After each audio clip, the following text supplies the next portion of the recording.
Ya, terima kasih Pak Dwi. Selamat pagi semuanya. Kembali bersama Fauzi dari Medan. Di morning briefing pagi hari ini, data yang dirilis kemarin banyak dari Eropa. Mari satu-satu kita perhatikan. Dari Jepang, digital salesnya mengalami kenaikan dari forecast ya. Tapi previousnya 4,9 ini mengalami penurunan. Jadi angka warna hijau itu eh, adalah lebih tinggi dari forecast, namun diukur dari previous nilainya masih menurun. Data year on year. Ya, artinya di Jepang sekarang tingkat belanja konsumen masyarakat, tingkat belanja konsumen ya, mengalami penurunan sedikit dibandingkan dengan tahun lalu. Kemudian dari Jerman, data CPI-nya juga mengalami penurunan dari 0,1% ke minus 0,1%. Spanyol juga dilaporkan terbalik dengan data Jerman. CPI-nya bagus dari minus 0,2 ke 0,1. Ya, ada saling tutup menutupi dari kekurangan data Eropa secara keseluruhan. Namun yang paling menarik adalah dari Inggris, di mana pinjaman individu ataupun minat masyarakat secara pribadi meminjam kredit, angkanya ini mengalami kenaikan sebenarnya ya, dari 2,9 billion pound ke 3,1 billion pound. Nah, terpacu untuk meminjam lebih eh, intens lagi dari masyarakat Inggris. Kemudian aset purchasing aset purchasingnya juga stabil dibandingkan dengan yang sebelumnya ya. Artinya di Inggris tidak banyak kekhawatiran terkait dengan apa yang terjadi di Yunani. Kemudian dari Kanada, 4,0% data RMPI, dari data sebelumnya ke 4,4, ini angka yang bagus. Kemudian dari Amerika Serikat, penjualan rumah, pesanan penjualan rumah ini mengalami penurunan ya. Eh, Masih banyak data lain yang tidak saya tampilkan. Namun apa yang disajikan dari laporan fundamental kalender ekonomi semalam dengan komparasi hari ini tidak banyak mengungkit masalah Yunani. Namun yang paling menarik adalah untuk hari ini sampai nanti sesi Eropa dan Amerika, data Yunani yang perlu kita cermati. Teman-teman semua nanti bisa lihat di Monex Daily Report, di mana poin pertama dan poin kedua ada kemungkinan Yunani tidak akan keluar dari zona Uni Eropa ya. Sementara ini outlook-nya akan dipertahankan, oleh karena itu ada rebound currency euro setelah penurunan tajam kemarin sesuai dengan prediksi kita. Hari ini ada rebound dan koreksi mengalami kenaikan di angka 1,1 sekian. Mari kita lihat detail untuk di analisa teknikal. Sementara ini kita ke Asia Pasifik. Dimulai dari mata uang New Zealand. Formasi high dan low diukur dengan high dan low sebelum-sebelumnya. Dari nilai rata-rata 3 sampai 5 bar ini mengalami penurunan, masih belum memberikan tanda-tanda reversal. Namun dari time frame pendek di 4 jam, ya, boleh kita lihat nanti di sini. Ada penurunan yang kembali netral di 0,6813 ya. Dan angka volume histogram dari MACD-nya juga sekarang sudah mengalami formasi divergent. Nah, artinya volume penurunan sudah semakin mengecil, memungkinkan untuk rebound jangka pendek di New Zealand. Tentunya harus dijaga angka strong support di data tanggal 29-26 di 0,67883 ya.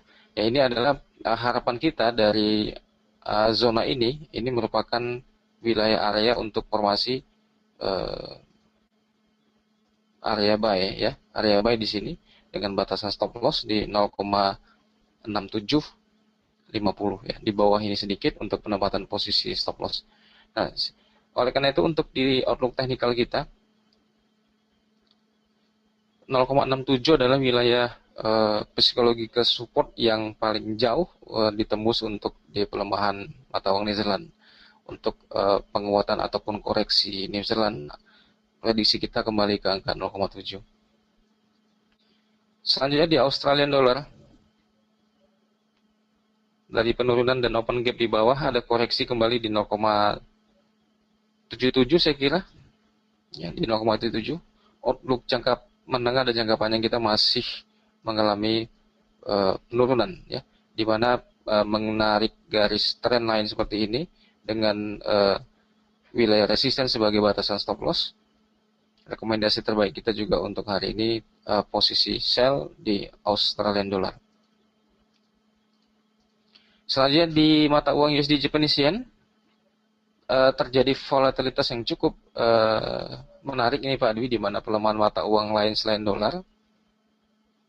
Tapi di mata uang ya korelasinya sama ya, mengalami penguatan di mata uang yen ya. Sehingga angka 122 kemarin, 122.50 kurang lebih 122.00 sebagai wilayah batas bawah merupakan incaran posisi buy limit kembali yang menarik, dengan target estimasi kita untuk yen masih terus ke atas, sehingga wilayah sekarang adalah wilayah level-level beli untuk di USD yen. Mari kita lihat di live chart ya, seperti ini. Ini mata uang USD yen, formasi bottom yang sudah terbentuk, kurang lebih triple bottom di sini.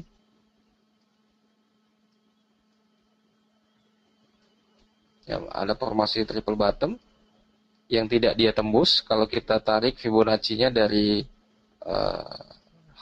low ke high begini, tepat di angka 50%. Sehingga ini adalah wilayah-wilayah untuk posisi beli. Apakah Anda beli di area sekarang di 122.50-an atau Anda menempatkan buy limit kembali di wilayah 121.50-an. Ini adalah wilayah untuk incaran beli di mata uang USD yen. Pak Dis, sebelum saya lanjut ke Eropa ada tambahan, Pak? Pak, lanjut aja.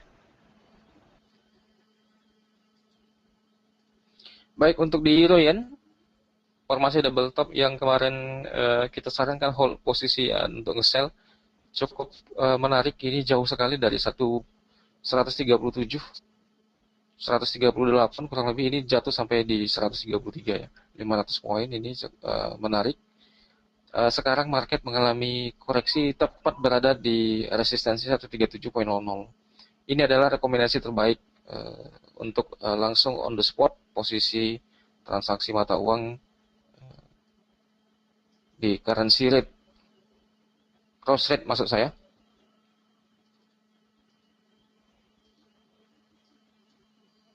Ya, posisi 137 ini adalah formasi sempurna untuk langsung melakukan posisi sell terhadap euro yen. Ya, dengan target netral kita adalah tepat berada di angka tengah. Ini adalah wilayah range yang ya perlu kita ukur. Kemudian posisi netral untuk targetnya adalah di angka sini. Ya, kurang lebih untuk penempatan target 200 poin dari running sekarang, Anda bisa melakukan pengumpulan akumulasi posisi sell di wilayah-wilayah 137.30-an atau di 137.20-an atau di level sekarang juga tidak apa-apa. Dengan batasan stop loss euro yen ini berada di angka kisaran 138.68. Selanjutnya di mata uang euro ya. Setelah skenario wholesale terhadap mata uang euro yang cukup menarik jangka panjang, ada pembalikan arah yang cukup cepat untuk di mata uang euro, di mana kekhawatiran terhadap situasi di Yunani mereda, ada apresiasi terhadap euro. Namun secara keseluruhan sentimen positif yang terbentuk untuk di mata uang euro ini, saya melihatnya belum begitu terbangun ya. Sehingga untuk jangka panjang saya masih melihat tetap kondisinya bearish. Skenario 1.1 adalah penempatan sell kembali di mata uang euro dengan target di 1.08. Selanjutnya ini mata uang pound sterling ya, tertahan di 1.5700, tidak membentuk continuous bearish di mata uang pound sterling ya. Ini ada situasi yang meredam kekhawatiran yang terjadi di dunia belahan Uni Eropa. Sehingga untuk outlook di GBP, Anda tidak bisa berharap banyak dulu untuk jangka pendek, namun outlook besarnya adalah masih tetap bearish di angka 1.55. Untuk di emas, setelah open gap sampai di angka 1188, harapan terus mengalami kenaikan sampai 1200, ini tertahan. Angka netral emas sekarang di 1180, ya, sedang wait and see untuk situasi hari ini. Ya, kepanikan apapun yang terjadi dari berita yang dihasilkan dari keputusan bailout Yunani, jika menimbulkan kepanikan maka akan membuat positif pergerakan emas. Namun jika tidak ada kepanikan, adem-adem aja begitu, kemungkinan untuk di emas formasinya adalah flat. Oleh karena itu wilayah strategi buy limit yang terbaik untuk di emas di 1168, kembali lagi di angka situ. Ya, 1168 dengan batasan stop loss di wilayah 1153. Ya, ini adalah wilayah stop loss dengan market swing begini, target kita di angka 1200 kembali. Selanjutnya untuk di minyak,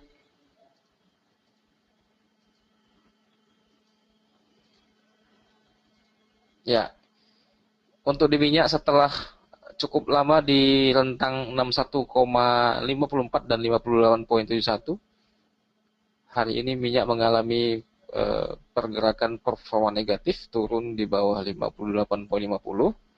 Saya membuat sebuah peta jalur pergerakan minyak. Jika keadaan begini, maka penurunan untuk minyak ini netralnya di harga 55,82 atau di 56,00. Sehingga untuk skenario di minyak, Anda sudah bisa melakukan follow the trend jangka pendek dengan target exit di $56 per barrel. Teman-teman semua, untuk skenario pergerakan minyak yang sudah membentuk sayap Batman ini, kalau saya bilang ini sayap Batman ya. Nah begini, ini sayap Batman, ini formasinya cepat sekali mengalami penurunan, kemudian netral kembali ke harga 58. Sebelum pada akhirnya nanti melewati dua titik ini, kurang lebih angkanya di 56 sebagai batasan penentu konfirmasi bearish.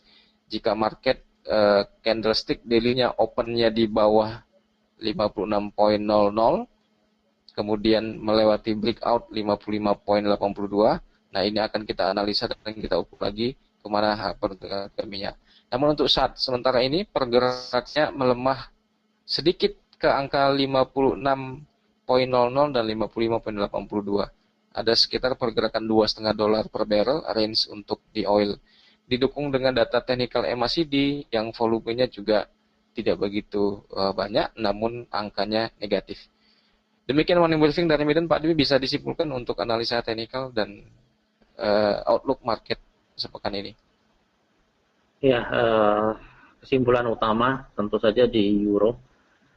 Manakala tenggat waktu tanggal 30 Juni terjadi saat ini, masih membingungkan pasar akan kemana arah pergerakan dari euro terhadap US dollar maupun euro terhadap cross rate lainnya. Kemudian dari Yunani akan mengadakan voting tanggal 5 Juli. Jadi keterlambatan voting dengan keputusan tenggat waktu IMF membuat pasar menunggu tindakan IMF selanjutnya seperti apa. Kemudian kita lihat voting juga terlambat tanggal 5 Juli yang akan datang, ya, kurang lebih 1 minggu dari sekarang, 5 hari.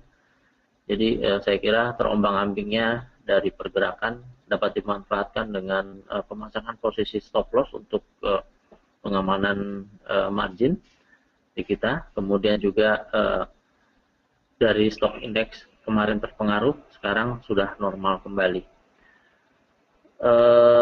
Kesimpulan untuk data-data harga, saya kira untuk Australia dollar terhadap US dollar masih dalam keadaan drop dengan batasan turun di level-level maksimum ke 0,75, saat ini berada di level 0,77.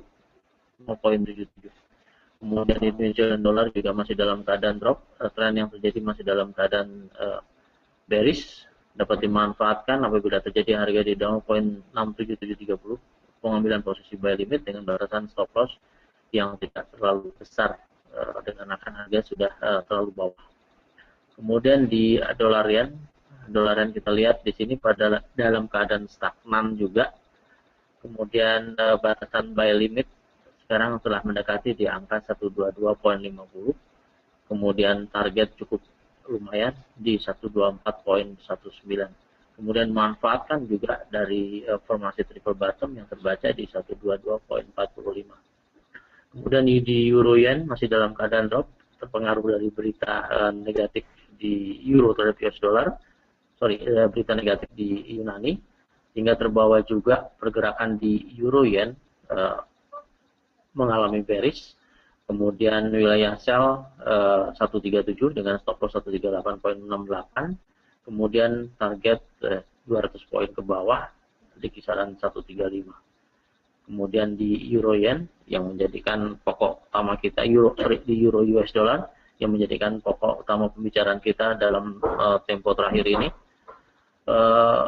mengalami penurunan kemarin, sekarang koreksi menutupi gap yang terjadi pada satu hari kemarin pada pembukaan, sehingga dapat dimanfaatkan dengan posisi sell juga, masih dalam keadaan posisi sell di 1.1 dengan target ke 1.0. Kemudian di pound sterling sedikit berbeda dengan euro dolar. Pound sterling mengarah ke atas, kemudian kedua currency ini antara pound sterling terhadap US dollar maupun euro terhadap US dollar tidak bisa dikatakan tidak sepakat, sehingga juga kita melihat di pound sterling terhadap US dollar dalam keadaan wait and see, atau kita melihat keadaan selanjutnya seperti apa. Kemudian di emas memanfaatkan krisis yang terjadi di satu negara, pengambilan posisi buy lebih dimungkinkan di kisaran harga 1153, ke target di 1180 hingga ke 1220 ya, 1220. Kemudian di oil dalam keadaan drop, memanfaatkan posisi sell saat ini, batasan range masih tetap sama di 61.5 wilayah atas, kemudian wilayah bawah di 55.82. Tidak ada fundamental data yang cukup signifikan untuk di oil, sehingga memberikan arah untuk oil dalam keadaan naik dan turun atau stagnan dengan range terbatas. Saya kira demikian seluruh isi materi morning briefing kali ini, tanggal 30 Juni pada akhir bulan Juni ini 2015.